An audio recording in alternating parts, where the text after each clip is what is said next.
Hi, I'm Rev Myron. I'm a minister through Pathways of Light, and I've been a Course in Miracles student for 40 years. I've decided this year to go through the text again, reading it a paragraph or two at a time, asking Jesus for clarity, and then I write from that clarity. And that's what I'm sharing with you today. So let's get started. We're looking at chapter 3, section 5, and we're on paragraph 6 of Beyond Perception. Prayer is a way of asking for something. It is a medium of miracles. But the only meaningful prayer is for forgiveness, because those who have been forgiven have everything. Once forgiveness has been accepted, prayer in the usual sense becomes utterly meaningless. The prayer for forgiveness is nothing more than a request that you may be able to recognize what you already have. In electing perception instead of knowledge, you placed yourself in a position where you could resemble your Father only by perceiving miraculously. You have lost the knowledge that you yourself are a miracle of God. Creation is your source and your only real function. The Song of Prayer begins by telling us that prayer is the greatest gift with which God blessed his Son at his creation. It says about prayer, it was then what it is to become, the single voice creator and creation share. The song the Son of God sings to the Father, who returns the thanks it offers him unto the Son.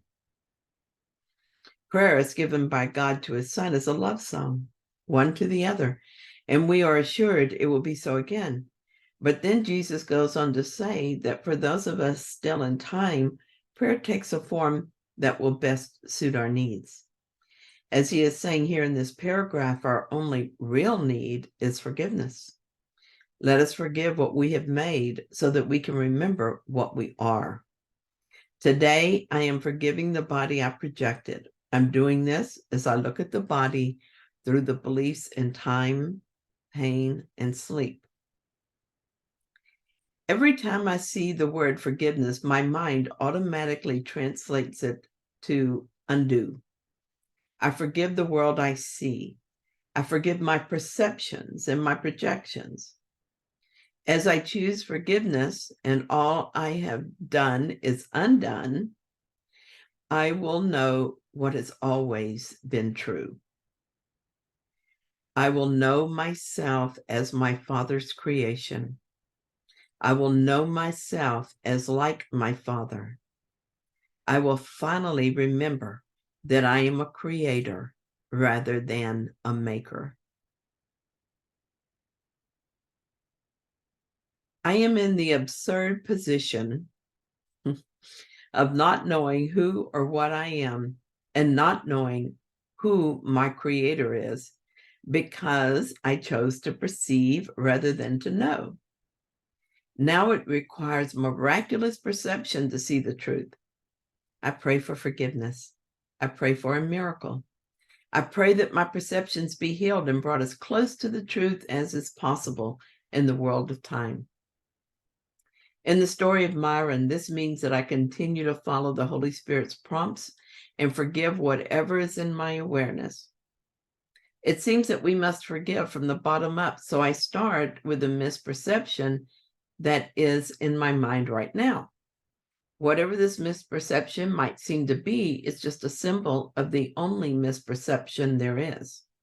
It represents a desire to be separate. But it seems I cannot go straight to the desire to be separate, but must first look with the Holy Spirit at the effects of that desire and make a new decision. I must choose again. This time, I choose knowledge over truth. Right now, it seems that the Holy Spirit is helping me as I look at the perception that I am this body or even in this body. He's helping me to see that the body is not real. I didn't at first realize this was what was happening. For instance, I thought the body was in pain and I wanted the pain to stop. But he waited until I asked a real question. My prayer became, Holy Spirit, what am I supposed to do with this pain? Then he led me to workbook lesson 190, and he helped me step by step to forgive the idea that pain could ever be real. I'm still learning this lesson, or maybe a better way to say this is that I sometimes accept this lesson and sometimes return to my old perception, but I never go all the way back. What I learn, I cannot unlearn, it seems. I have nerve pain in my feet and back now. I have come to be at peace with the pain as it happens. And I continue to remind myself that I'm not a victim and that I do this to myself. I am certain that whatever lesson this has for me is one that I will learn. Then the Holy Spirit surprised me. One night, as I was getting ready for bed, I reached for my Ambien, which I perceived as a necessary sleep aid. He whispered a question into my heart. He asked me if I would like to learn that I don't need this magic. I was intrigued and assumed that I was ready for this step if he asked this question, so I said yes. This was not as hard as a previous experiment in rediscovering the truth about the body. After the first week or so, I didn't really feel like I needed the Ambien. I've taken it a couple of times, but I'm certain I didn't need it even then. The reason I'm certain is that I am beginning to remember that the body doesn't need anything.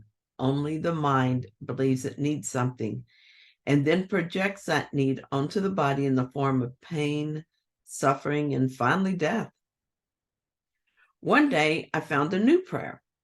I noticed that I had gained 5 pounds and could no longer wear some of my clothes. Well, no need to panic. This is a dance I'm very familiar with. I knew what to do, and I knew it would be easy to lose the weight. But suddenly, I felt very tired of the whole thing. I felt tired of the constant struggle with weight and the way my life seemed to revolve around what I ate. I was reminded of the way the Holy Spirit helped me to see time differently.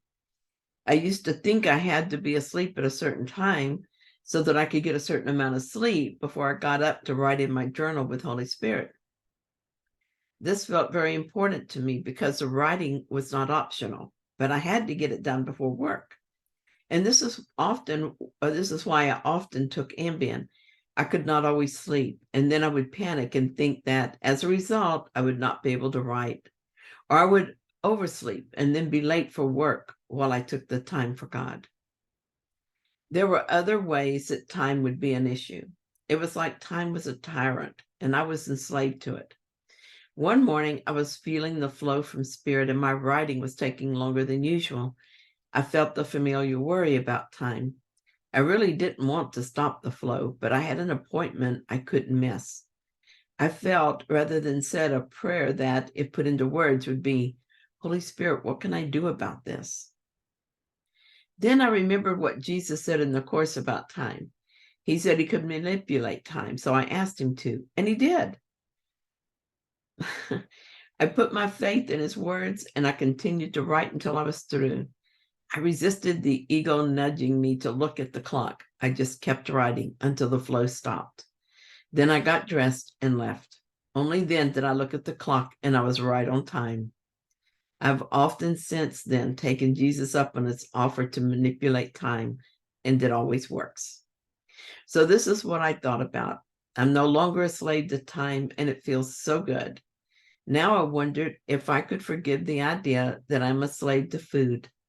Could food simply become for me something that fuels the body in this dream of bodies? Could I change my perceptions of food to something closer to truth? I looked at this idea from time to time, but I finally made a decision recently to forgive the old ideas about food. For the first time ever, I am experiencing a real change in this particular body issue. I'm learning from each of these lessons that the body is not real. The body does not get sleepy. It does not resist sleep. This happens in the mind, which then projects it onto the body. The body does not get fat from eating food. The mind gets fat from guilt and fear and projects it onto the body. There's been a story of a guilty Myron who overeats, or God forbid, eats something that actually tastes good and suffers the consequences for her sin.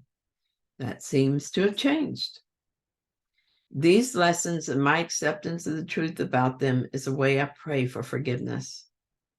I have misperceived the world, and the Holy Spirit is helping me to change that perception.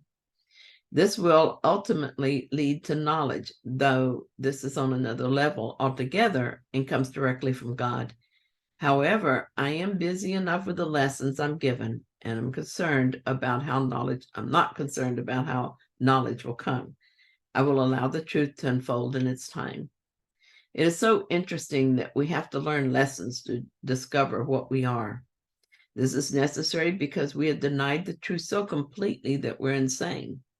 But we can change this as we accept responsibility for our choices and make new choices. Forgiveness is a way we do this. It is a way we back out of our stories and the false beliefs that drive them. We have chosen to perceive ourselves as helpless victims of a world we made up. All along, we are a miracle of God. That's pretty good news, isn't it?